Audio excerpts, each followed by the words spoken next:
Tactics has a massive arsenal spanning over 150 weapons, but despite that impressive number, several of them never made it into the final game. This is the cut content of Fallout Tactics, Part 2. The first cut weapon is linked to an unused NPC named Andrew Reeves, and he uses the same image as Quartermaster Caligari. It's unknown if this was a placeholder image or if Andrew's image was recycled to Caligari after he was cut. A section of the Cheyenne Mountain mission text file reads, "Name Paladin Reeves. Roll to fling out this paragraph and then run for it. Background. Andrew is a nervous man because he's standing next to a bomb, but he's also a little deaf, having worked with explosives most of his life." It mentions he's standing next to a bomb, and you start the Cheyenne Mountain mission next to a vehicle hauling a nuclear warhead.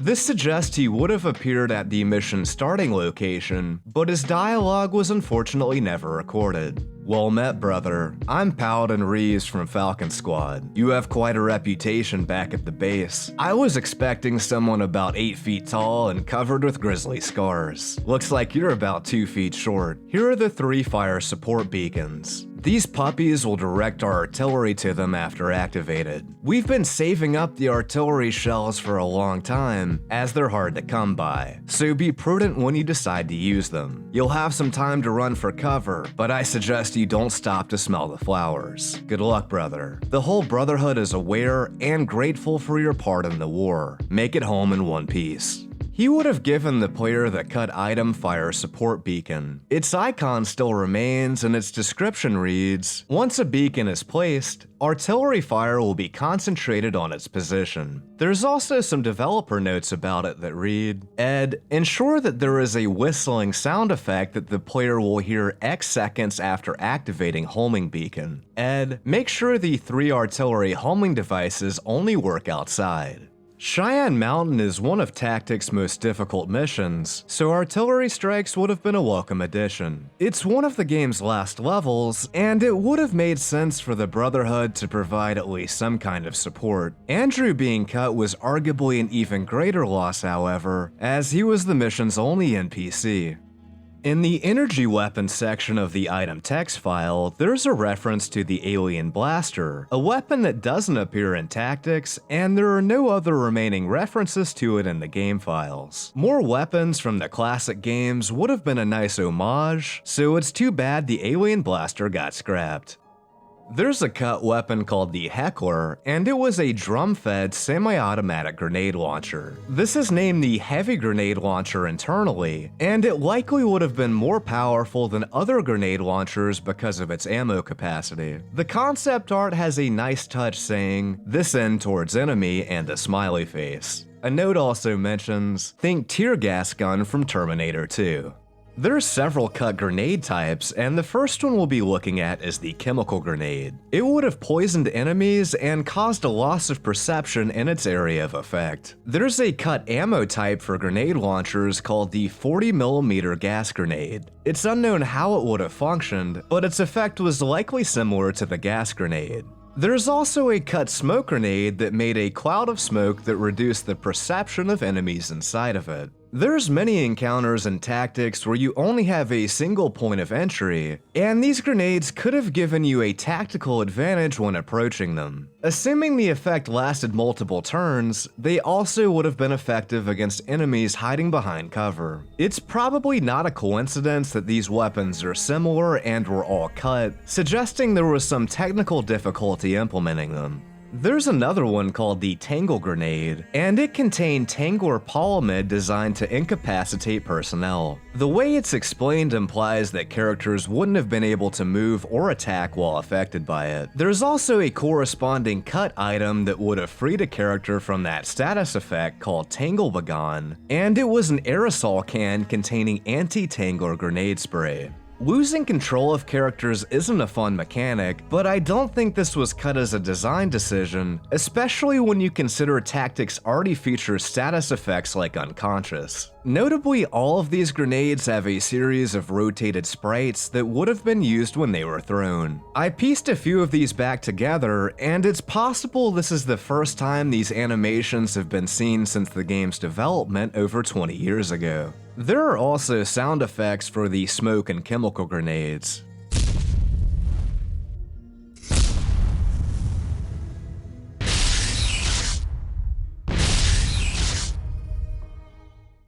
There's a trap called the gas trap that's used during the Peoria and Junction City missions, but it can never be attained by the player even if you disarm it.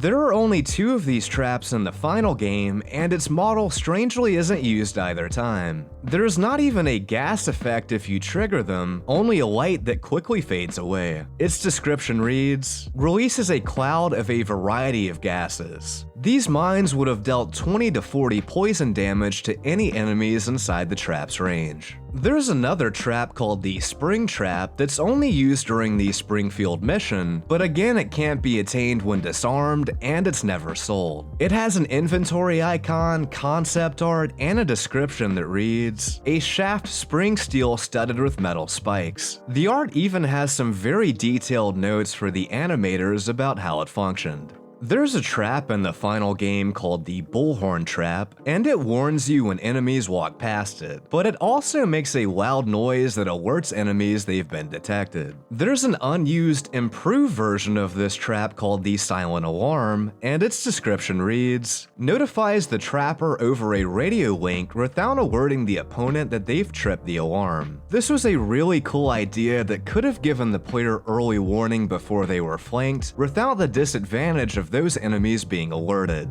The Gas Trap, Spring Trap, and Silent Alarm would have been great additions to the multiplayer mode, but they likely wouldn't have been very useful in the campaign, and probably would have been used primarily against the player. There's a cut weapon called the Small Anti-Tank Mine, and it would have functioned like the other explosive mines that appear. The naming convention of concept art and notes suggests this would have been a weaker version of the T45LE mine, an anti-vehicle mine that deals 50 to 80 damage. However, there's already a weaker version of that mine, the T45SE mine. I'm guessing there was too much overlap between these, and the Small Anti-Tank Mine ended up getting the axe.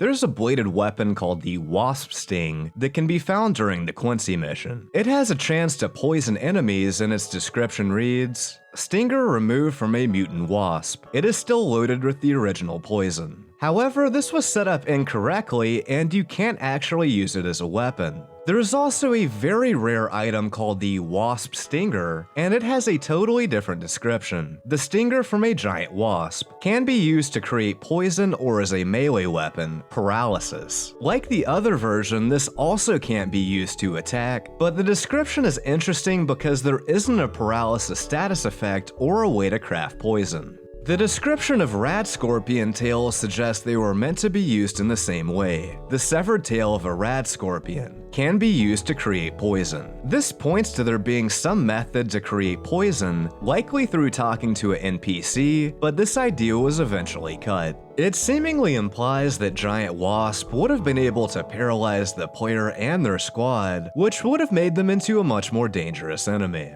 Giant Wasp were also meant to appear in Black Isle's canceled Fallout 3. Some of the developers from that game would later go on to make New Vegas, and it seems that Tactics Giant Wasp were the prototype for Cazadors.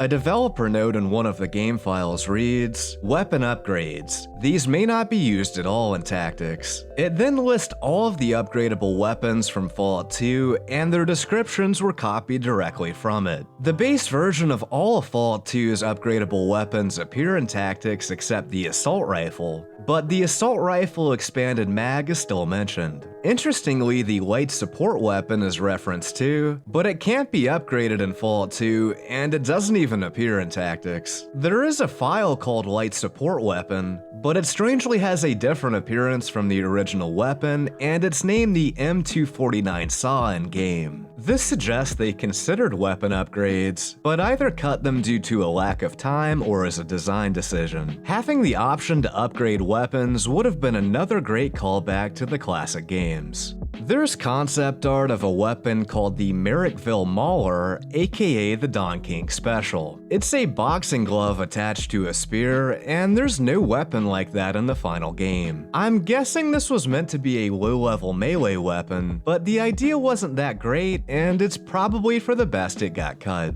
There's also concept art for something called Glad Wrap over Toilet Bowl Trap. I'm really not sure when you would have had the opportunity to use this, or exactly what it would have done. I'm guessing it would explode when someone sat down on it, but that's simply speculation.